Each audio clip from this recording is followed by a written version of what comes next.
masuk. Halo, Siang. siang. Selamat siang Mbak, silakan duduk.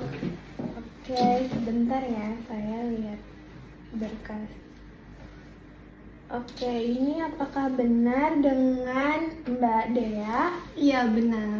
Oke, aku sebelumnya mau memperkenalkan diri dulu. Jadi, perkenalkan, nama saya Najwa Faliha. Di sini saya selaku ahli gizi yang diminta oleh dokternya Mbak untuk mendampingi Mbak terkait dari hasil lab yang dilakukan sebelumnya.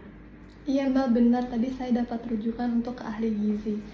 Oh iya, biasanya emang dokter itu merujuk ke bagian gizi sih supaya kita itu bisa bantu dari sisi pola makan dan juga konsumsi suplemen yang tepat jika dibutuhkan.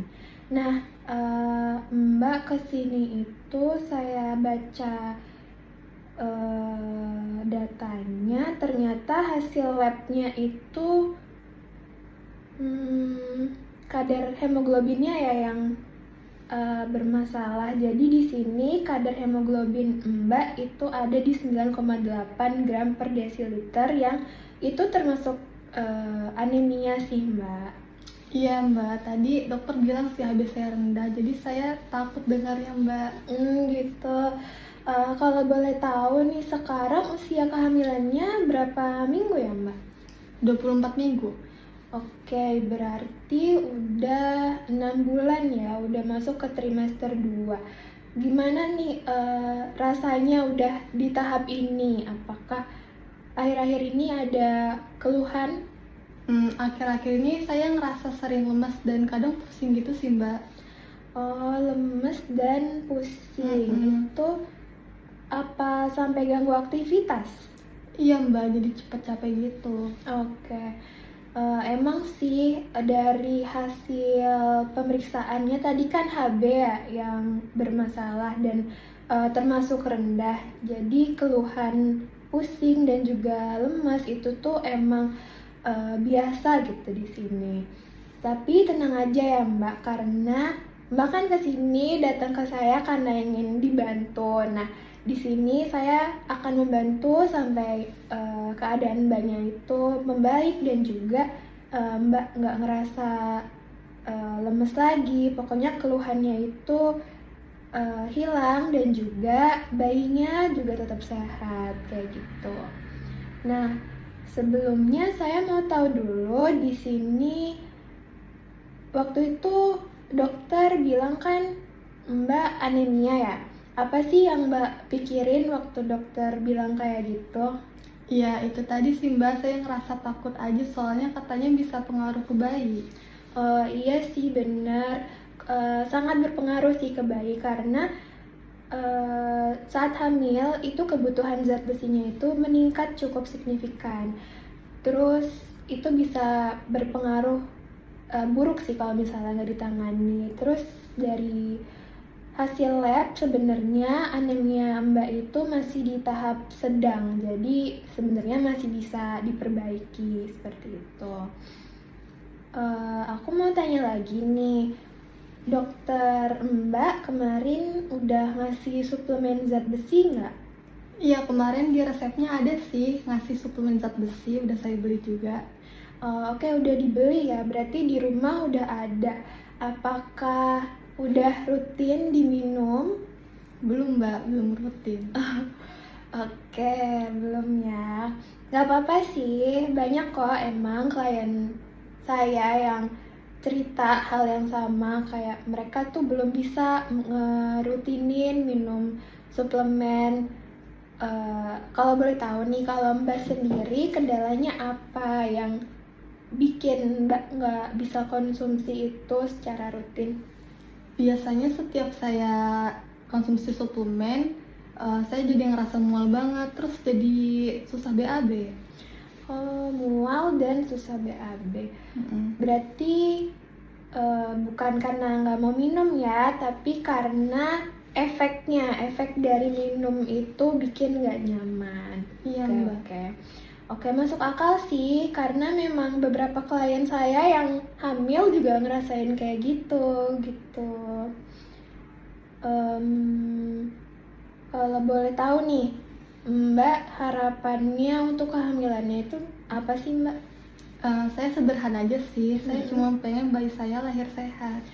Oh ya sih, amin, amin. Semoga bayinya lahir sehat, terus semua mbaknya juga sehat gitu ya. Amin. Nah, biar itu terjadi nih, sekarang aku mau nanya lagi nih, kalau misalnya Mbak sering lemas dan juga HB-nya masih rendah, kira-kira itu ngebantu atau malah menghambat bayi Mbak lahirnya sehat? Menghambat sih ya. Bener-bener. Jadi di satu sisi Mbak itu pengen bayinya sehat, tapi di sisi lain minum suplemen zat besinya masih belum rutin dan emang bikin gak nyaman ya. Iya, gimana ya Mbak?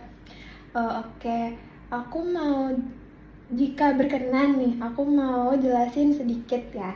Jadi zat besi itu sebenarnya membantu pembentukan hemoglobin yang membawa oksigen ke seluruh tubuh termasuk ke janinnya Mbak.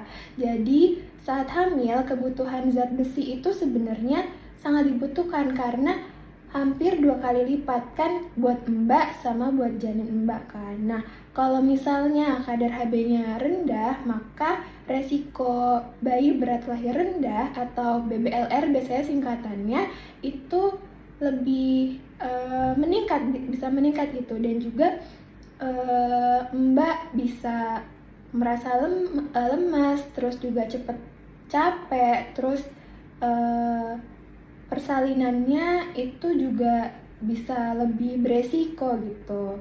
Nah, karena Mbak tadi udah bilang efek mualnya itu sering terjadi karena suplemen zat besinya, di sini kita akan bantu biar atur supaya Mbak lebih nyaman untuk konsumsinya kayak gitu. Gitu ya Mbak. Oke, aku mau tanya nih, kalau misalnya ada skala 0 sampai 10, jadi 0 itu Mbak belum kepikiran nih buat rutin minum. Tapi kalau 10 itu udah siap banget rutin tiap hari. Nah, Mbak tuh ada di angka berapa? Dari 0 sampai 10 itu? Mungkin 7 kali ya. Oke, kenapa di angka 7? Kenapa bukan di 3 atau di angka 4 gitu? Karena saya emang mau bayi saya sehat. Oke, berarti Mbak udah punya niat kuat nih buat bisa berubah buat anaknya juga ya kan. Jadi kita akan cari cara ya biar Mbak nggak terlalu mual nih minum suplemennya. Jadi bukan berhenti minum suplemen tapi cari cara lain kayak gitu. Nah, di sini mungkin saya mau kasih saran gimana sih biar mengurangi rasa mual itu. Jadi mungkin Mbak bisa konsumsi suplemen zat besinya itu sebelum tidur.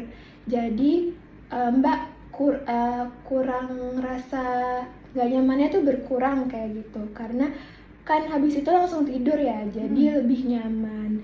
Terus aku juga mau kasih saran, kalau misalnya mau konsumsi suplemen zat besi itu jangan bersamaan dengan teh ataupun susu, karena kedua itu bisa menghambat penyerapan dari zat besi Mbak gitu. Jadi kalau misalnya Mbak udah konsumsi zat besi, suplemen zat besi tapi minum teh, ya udah berarti nggak berfungsi, nggak ngasih manfaat yang benar-benar optimal untuk tubuh Mbak gitu. Terus juga aku mau kasih saran lagi, kalau misalnya tadi kan Mbak sempat bilang BAB ya. Kalau misalnya Mbak ngerasa sembelit kayak gitu, bisa sih ditambah dengan konsumsi buah kayak misalnya pepaya. Mbak tahu kan pepaya pasti bisa, kalau misalnya dikonsumsi itu bikin enak, lancar gitu BAB-nya. Terus juga Mungkin bisa pastiin cukup konsumsi air putih sih Mbak. Cairan itu sangat-sangat dibutuhkan untuk tubuh kita gitu. Kira-kira dari semua yang saya jelaskan tadi apakah bisa dicoba? Iya Mbak, kayaknya bisa. Soalnya kalau malam kan langsung tidur ya. Mm-mm. Jadi lebih enak. Terus kalau saya sembelit, saya bakal coba untuk makan buah pepaya. Oke, benar. Eh, dari itu semua mungkin bisa dicoba dulu dengan minum suplemen zat besinya sebelum tidur. Terus juga tadi yang sudah dijelasin sama Mbak, tambah konsumsi buahnya dan juga cairannya, air putihnya juga. Nanti kita lihat perkembangannya. Semoga kadar HB Mbak jadi meningkat, terus juga Mbak bisa lebih merasa segar ya Mbak. Sebelumnya aku mau nanya lagi,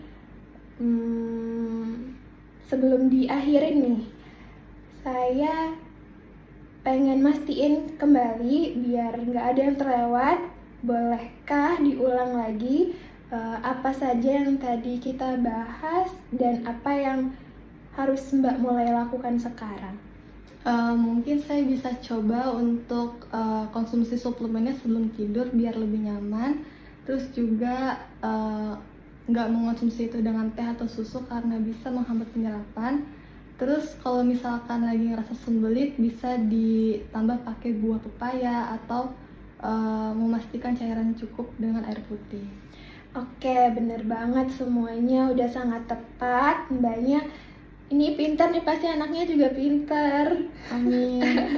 Oke, udah sangat tepat apa yang diomongin tadi. Karena tujuannya juga biar HB Mbak itu bisa meningkat kan, biar nggak lemes lagi. Terus juga pertumbuhan bayinya tetap optimal kayak gitu. Nah, menurut Mbak, dari rencana tadi, apa ada bagian yang mungkin agak sulit nih dilakukan? Menurut saya mungkin karena saya suka lupa minum sih Mbak. Oke, lupa minum itu hal biasa. Pokoknya lupa tuh biasa lah, kita harus bisa mulai ngelakuin itu step by step. Nah, di sini aku mau kasih saran aja sih ke Mbak. Mungkin bisa bikin alarm di handphone buat kapan sih minum suplemennya kayak gitu. Senyaman ya Mbak aja. Tadi kan mau sebelum tidur ya. Mungkin jam berapa biasanya Mbak mau tidur? Jam 9. Nah, mungkin di jam 8 bisa alarmnya dipasang untuk minum suplemen kayak gitu. Biar mudah diingat juga sih Mbak, jadi biar anaknya juga dapat zat besi yang cukup gitu, biar Mbaknya juga sehat gitu. Terus udah sih, yang penting dilakuinnya secara bertahap tadi, step by step dan juga konsisten. Nggak perlu langsung pengen rutin, nggak apa-apa, pelan-pelan. Terus nanti kita 2 minggu lagi ketemu, kita evaluasi lagi ya Mbak. Makasih banget udah mau cerita, udah mau jujur ke saya. Jadinya saya juga bisa bantu Mbak kayak gitu. Ya Mbak, makasih juga ya, saya jadi lebih paham sekarang. Oke, terima kasih. Semoga cepat sembuh dan sehat selalu. Makasih, saya izin keluar ya. Oke, selamat jalan ya.